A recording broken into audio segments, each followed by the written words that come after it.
تو اس لیے ایک تو اس بات پر متنبہ میں اپنے آپ کو پہلے اور اپنے واسطے سے دوسرے حضرات کو کرنا چاہتا ہوں کہ ہم سچی بات ہے کہ مفتی جو ہے وہ بہت بڑا منصب ہے، اتنا بڑا منصب ہے کہ علامہ نووی رحمۃ اللہ علیہ نے اور علامہ ابن قیم رحمۃ اللہ علیہ نے اس کو توقیع عن رب العالمین سے تعبیر فرمایا، توقیع عن رب العالمین، کہ جب کوئی مفتی فتویٰ دیتا ہے تو وہ در حقیقت رب العالمین کی طرف سے دستخط کر رہا ہوتا ہے۔ جو جب انسان سے پوچھا جائے کہ یہ چیز حلال ہے یا حرام ہے تو وَلَا تَقُولُوا لِمَا أَلْسِنَتُكُمُ الْكَذِبَ هَذَا حَلَالٌ وَهَذَا حَرَامٌ لِتَفْتَرُوا عَلَى اللَّهِ، اللہ تعالیٰ نے فرمایا کہ یہ انسان کا کام نہیں ہے جو یہ کہے کہ یہ حلال ہے یا یہ حرام ہے، یہ کام تو کس کا ہے؟ اللہ جل جلالہ کا۔ اگر ہم یہ کہہ رہے ہیں کہ شریعت میں یہ حلال ہے تو ہم رسول اللہ جل جلالہ کی طرف سے نائب بن کر، اس کے وکیل بن کر ہم دستخط کر رہے ہوتے ہیں۔ تو یہ توقیع عن رب العالمین ہے۔ یہ تو در حقیقت اتنا نازک کام ہے، اتنا نازک کام ہے۔ حضرت امام مالک رحمۃ اللہ علیہ جیسا شخص، جو میں نے چاروں فقہ کا مطالعہ کرنے کی کوشش کی ہے، خاص طور سے جب میں فقہ البیوع لکھ رہا تھا اور تکمل فتح الملہم لکھنے کے دوران بھی چاروں فقہوں کا جائزہ لینے کی کوشش کی۔ جس قدر تدقیق امام مالک رحمۃ اللہ علیہ کے مذہب میں نظر آئی کسی مذہب میں نہیں ہے، جتنی تفریعات ان کے مذہب میں نظر آئی اور کسی مذہب میں نہیں ہے۔ لیکن وہ فرماتے ہیں امام مالک رحمۃ اللہ علیہ کہ جب تک مجھے 70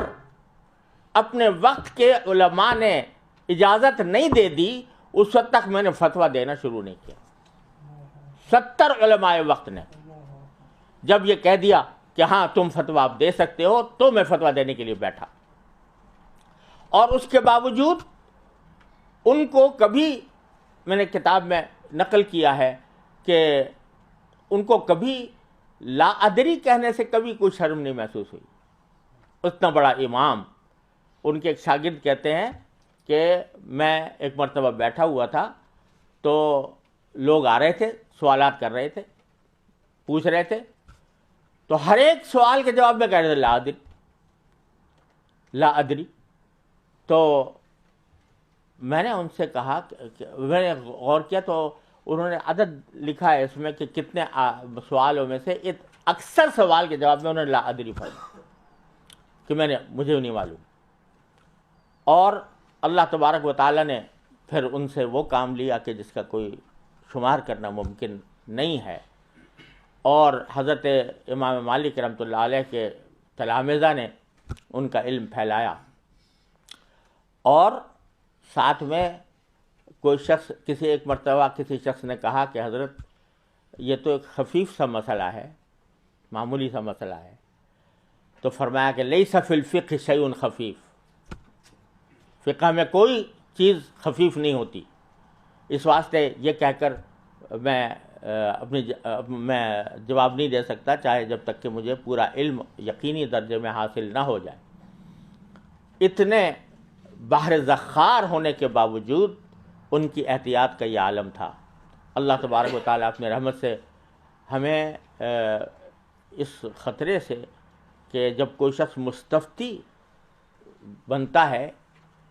سوال کرتا ہے، تو بزرگوں نے فرمایا کہ وہ مفتی کو، جواب دینے والے کو، اپنے اور جہنم کے درمیان ایک واسطہ بناتا ہے،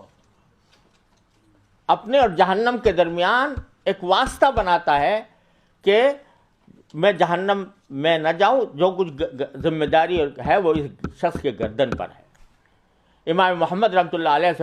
سے پوچھا گیا، امام محمد بن حسن شیبانی رحمۃ اللہ علیہ سے، کہ آپ کو ہم ہر وقت دیکھتے ہیں کہ فکر مند رہتے ہیں،